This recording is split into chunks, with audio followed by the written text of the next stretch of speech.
Nous vous proposons maintenant une immersion au cœur des 2 fabriques du territoire de Montpellier. Vous allez découvrir la Halle Tropisme, labellisée Fabrique du territoire, et le Centre d'expérimentation et d'innovation sociale de Montpellier, labellisé Fabrique numérique de territoire. Un reportage pour rencontrer les acteurs clés de ces structures, comprendre leur fonctionnement, leur rôle et comment ils animent ces lieux au quotidien. Tout de suite, une immersion au cœur de la Halle Tropisme, tiers-lieu culturel de Montpellier.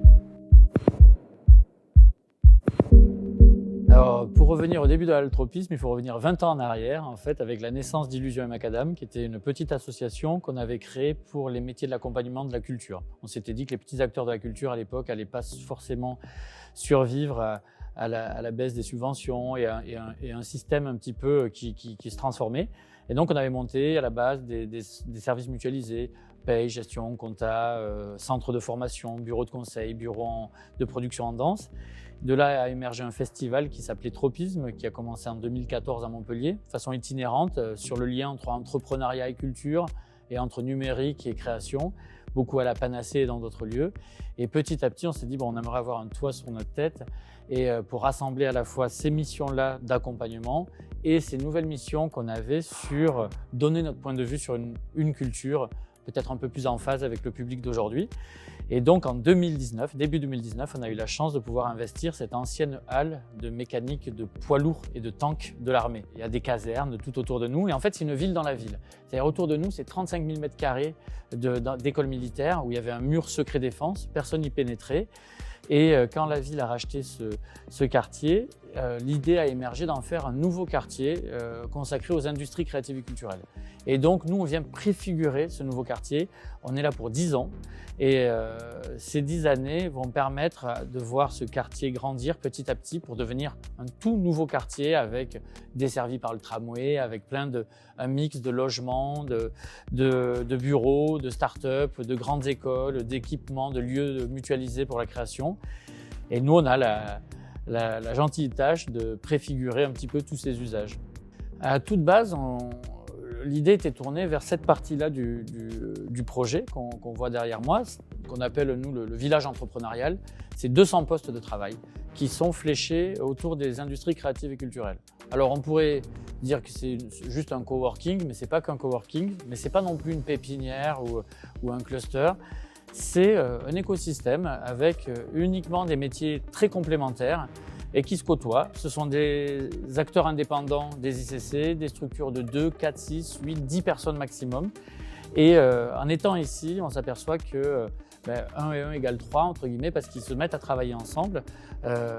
Nous, on prend beaucoup de soin à animer ce collectif, entre guillemets, à travers des formats, des petits déjeuners thématiques, des after-work, la rencontre de nouveaux réseaux. Et ce qui nous intéresse, c'est comment cette bulle professionnelle autour des ICC côtoie le reste du projet qui, lui, est plus tourné vers la culture, mais pas la culture comme on a pu la penser dans les années 80. Là, c'est une culture qui est sans arrêt en prise avec le social, le territoire, l'innovation, l'enfance, la gastronomie. On essaie de mixer tout ça et de passer d'un Edgar Morin à un Laurent Garnier et se dire, tiens, si on met ça dans un shaker, ça fait une culture qui nous ressemble.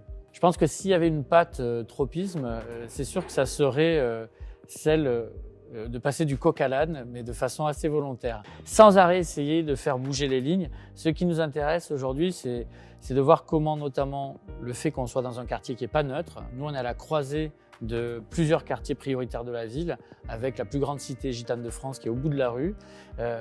Mais comment on fonctionne avec toutes ces composantes-là?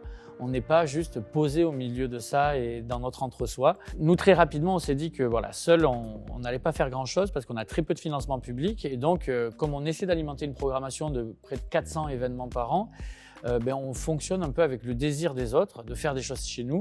Et nous, on éditorialise un petit peu ce désir-là et on essaie d'y trouver une autre ligne dans ça. On ne dit pas oui à tout, évidemment, mais on co-construit 9/10 des événements. Accueillir NEC ici, Numérique en commun, ça se pose même pas pour nous comme question. Pour nous, c'est exactement le prolongement de ce qu'on veut faire, du propos qu'on veut tenir, c'est-à-dire Le numérique, on sait très bien qu'on peut le prendre à plusieurs endroits. Le numérique, c'est soit le côté GAFAM, soit le côté exclusion, quand on le regarde du mauvais côté du spectre. Nous, de notre côté, le numérique, ça a toujours été un endroit pour essayer d'affûter notre créativité. On travaille beaucoup, notamment le rapport enfance et numérique, où on dit une tablette, plutôt que d'apprendre à faire des choses dessus, on va la casser, regarder comment elle est faite à l'intérieur et se dire qu'on décrypte un petit peu la fabrique du numérique, ce qu'il y a derrière. Et derrière le numérique, pour nous, il y a tous les champs des industries créatives et culturelles qui nous ressemblent, comme le cinéma d'animation, le jeu vidéo, le drone, le 360. Donc, à travers NEC, on va pouvoir mettre en avant un numérique solidaire, un numérique inclusif, un numérique qui va vers la population, qui donne des solutions. Alors, je suis à Montpellier depuis une dizaine d'années et avant, en fait, comme mon agence est taille humaine et donc souvent à faire des télétravail. Donc avant déjà le Covid, j'ai pratiqué le télétravail à la maison et ça faisait longtemps que j'ai cherché un lieu dans lequel je puisse venir régulièrement 4 jours sur 5 et pas uniquement faire mon travail et repartir dans un cadre agréable. C'est tout ce que c'est social qui m'intéressait aussi et c'est pour ça que je suis venue ici. Un tiers-lieu, c'est un espace dans lequel on travaille certes, mais pas que. Et en plus, il y a des événements, donc c'est tout un tas de choses en fait qui ça fait qu'on vient travailler. Et puis finalement, on reste pour voir un événement et puis finalement on rencontre quelqu'un, on prend un verre avec lui et puis tout ça dans une même journée, dans un même lieu. Ouais, la situation du Covid pour nous, elle a été doublement complexe parce que si on regarde bien, il y a quand même 2 domaines qui ont été particulièrement empêchés dans leur activité par rapport au Covid. C'est la culture et la restauration. Donc par exemple, notre café est devenu une boutique solidaire Emmaüs qu'on ouvre chaque samedi. Et finalement, notre lieu, fidèle à son ADN, se transforme en permanence pour essayer de donner des petits bouts de solutions. Aujourd'hui, on sent que les gens sont sur les starting blocks. Le jour où ça réouvre, on pense que notre public sera vraiment au rendez-vous. Et ça, c'était la mission qu'on s'était fixée pendant ce confinement. On poursuit cette immersion à la découverte du Centre d'expérimentation et d'innovation sociale de Montpellier. Un lieu qui poursuit l'objectif de combattre les inégalités sociales sur toutes les formes par des actions de solidarité. Nous partons à la rencontre des acteurs qui font vivre ce lieu. Alors le CI, c'est un lieu d'inclusion sociale et numérique. Donc on a défini ça comme étant un tiers-lieu dans le sens où il est là, un tiers-lieu social, il est là pour accompagner les gens dans leurs problématiques du quotidien, mais aussi l'ambition c'est de créer du lien entre ces personnes-là en difficulté et justement de les sortir de l'isolement social. Donc l'ambition c'est vraiment la convivialité, la lutte contre l'exclusion sociale. Ensuite, les objectifs de ce lieu, c'est un lieu d'inclusion sociale et numérique dans lequel on développe différentes actions sur différentes thématiques. Donc, on développe des actions sur l'emploi, où là, on accompagne les publics qui sont très éloignés de l'emploi et on expérimente des dispositifs pour les remettre sur un parcours d'insertion professionnelle. Après, on développe des missions et des ateliers autour du budget. On est Point Conseil Budget, c'est un label État. Mes missions principales, c'est de piloter et d'évaluer et de développer tout ce qui est action liée à l'innovation sociale. Donc moi, je vais définir les enjeux, je vais définir les stratégies en lien avec la commande de l'institution.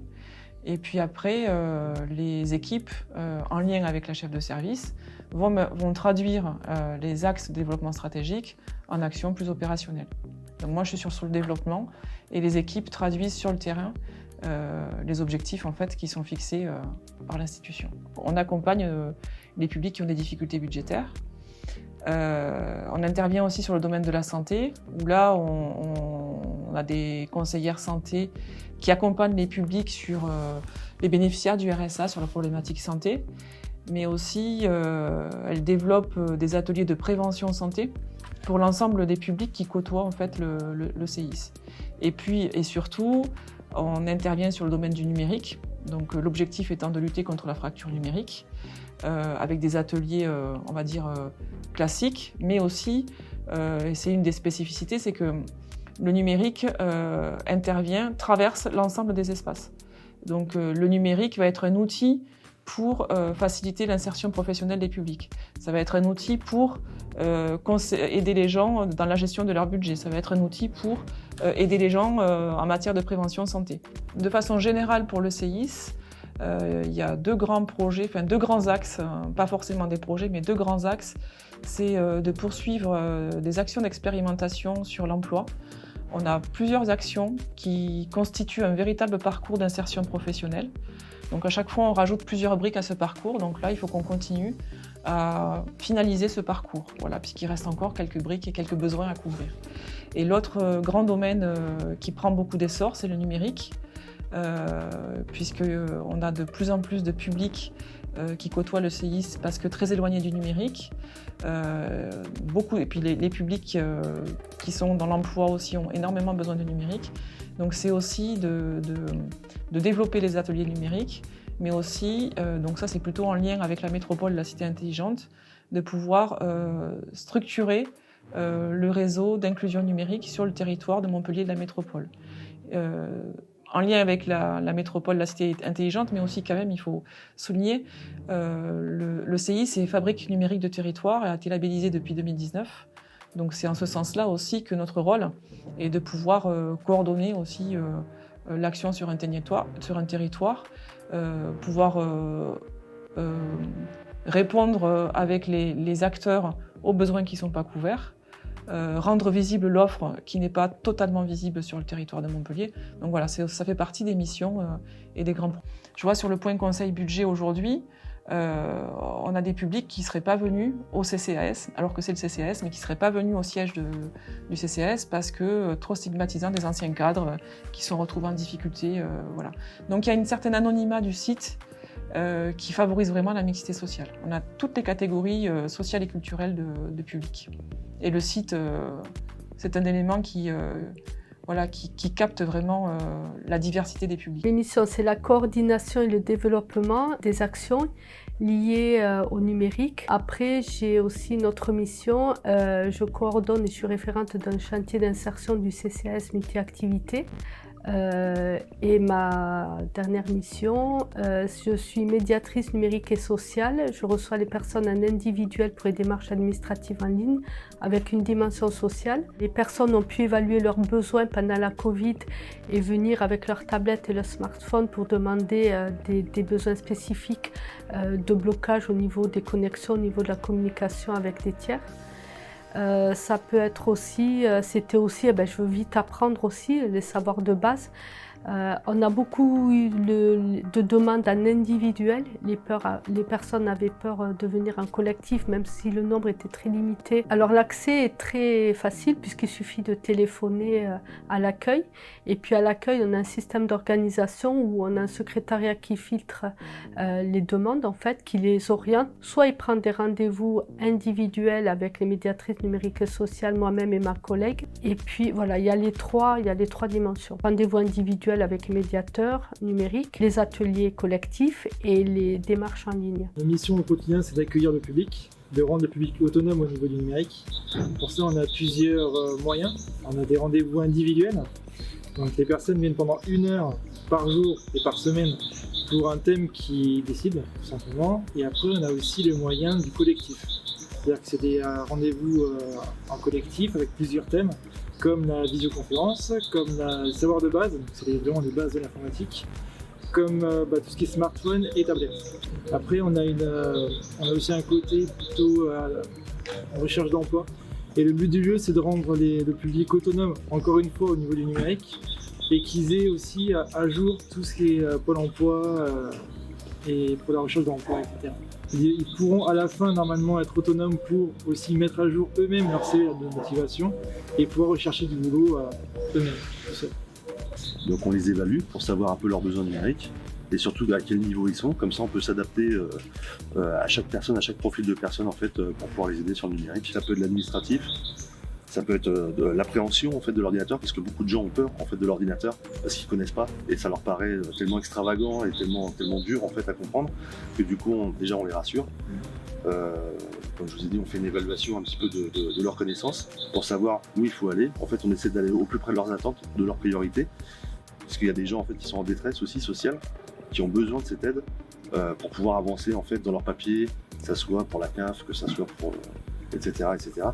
Et du coup, on arrive à essayer de cibler pour les aider, pour qu'ils deviennent autonomes. Moi, ça peut aller de 4 à 5 rendez-vous par jour, donc c'est 1 heure à chaque fois. Et en fait, les personnes peuvent revenir la semaine d'après, 1 heure, et ainsi de suite. En fait, ils vont revenir jusqu'à temps qu'on ait accompli, qu'ils arrivent à pouvoir se débrouiller.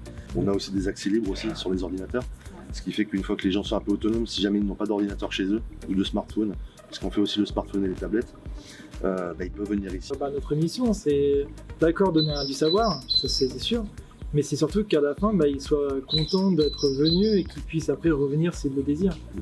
Et pour nous, c'est vrai que c'est très satisfaisant Ouais, quand on a quelqu'un qui arrive à se débrouiller, qui repart en autonomie. Et puis voir l'évolution aussi. Ouais. Ça aussi, au début, on voit des gens qui ne savent pas du tout utiliser une souris, à la fin, ils savent faire des fichiers, des choses comme ça. Ça nous paraît pour nous simple, mais c'est pas si simple que ça. Et quand on voit l'évolution de la personne et qu'elle nous le dit en plus, et qu'avec le sourire, c'est bon, voilà, je ne suis pas venu pour rien et c'est sympa quoi. Les retours, étonnamment, ils sont pas techniques, mais ils sont humains. C'est pas ça y est, grâce à vous, je sais utiliser, mais c'est des remerciements, beaucoup de remerciements. Je suis plus à l'aise, j'ai moins peur. J'ai envie de revenir et de refaire. C'est toujours lié au vécu, à comment j'ai utilisé l'outil. Ça nous donne envie de répondre encore plus à la demande, d'être encore plus près du public.